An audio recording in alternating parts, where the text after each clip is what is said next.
बिस्मिल्लाहिर्रहमानिर्रहीम। अच्छा, हमारा ना उस दिन मैंने वीडियो आपको भेजी थी एक लेक्चर की, लेकिन अनफॉर्चुनेटली ऐसा हुआ कि उसमें से कुछ वॉइस जो है वो मिसिंग हो गई, तो अब मैं दोबारा इसको कर रहा हूँ।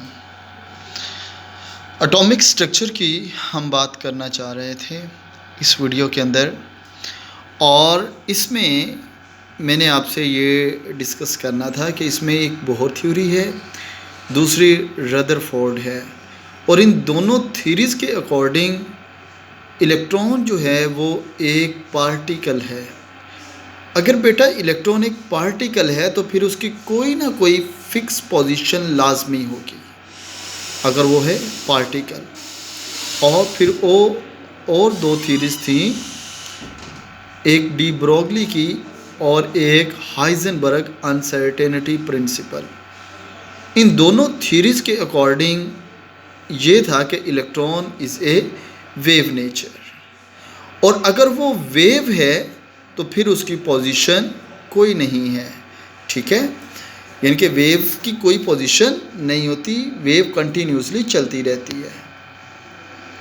हम कह रहे थे कि इलेक्ट्रॉन इज़ ए पार्टिकल। अगर पार्टिकल है तो पोजीशन है, और अगर वेव है तो फिर पोजीशन नहीं है। ठीक हो गया ना? तो ये एक कॉन्ट्राडिक्शन थी इन दोनों थ्योरीज़ के अंदर, इन दोनों कॉन्सेप्ट के अंदर।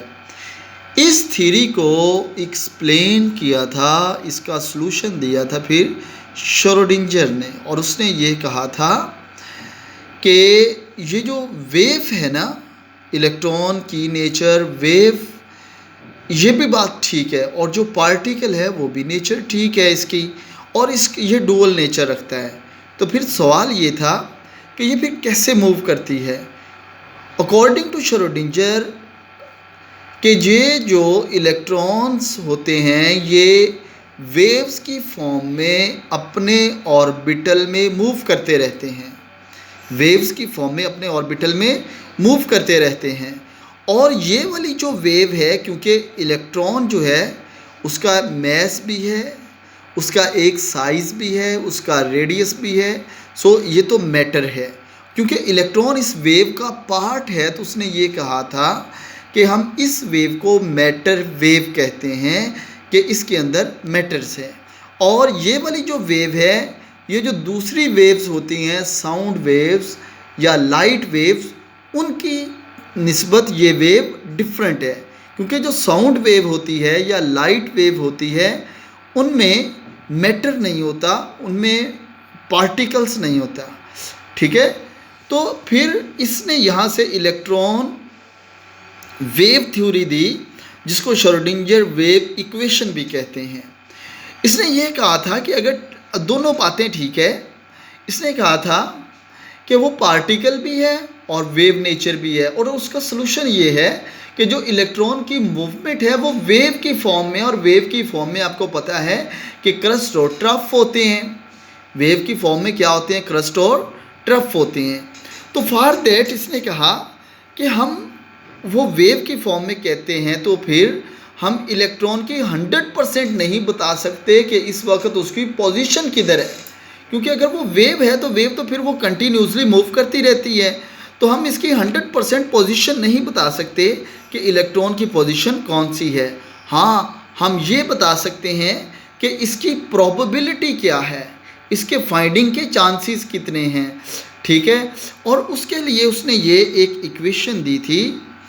ठीक है, d square psi over d x square, d square psi over d y square, d square psi over d z square, and plus d pi square m square h cuts into e minus v into psi is equal to 0। अब ये जो function है इसको कहते हैं हम साई, ये है वेव का फंक्शन। ठीक है, और ये जो है उसको शो कर रहा है कि इसकी एग्जिस्टेंस इन एक्स एक्सिस, ये शो कर रहा है इसकी एग्जिस्टेंस इन वाई एक्सिस, ये शो कर रहा है इसकी एग्जिस्टेंस इन जेड एक्सिस। ठीक है, तो जो आपके पास इलेक्ट्रॉन है may be exist at A time on x axis, or maybe find on y axis and at a time maybe find on the z axis, यानी कि इसके पास ये तीनों प्रोबेबिलिटी हो सकती हैं। तो इसने फिर श्रोडिंगर ने ये एक दिया था कि maybe it will form on x axis और maybe on the y axis और maybe on the z axis, कि इसकी प्रोबेबिलिटी है फाइंडिंग ऑफ द इलेक्ट्रॉन की। हम 100% इसके बारे में ये नहीं कह सकते।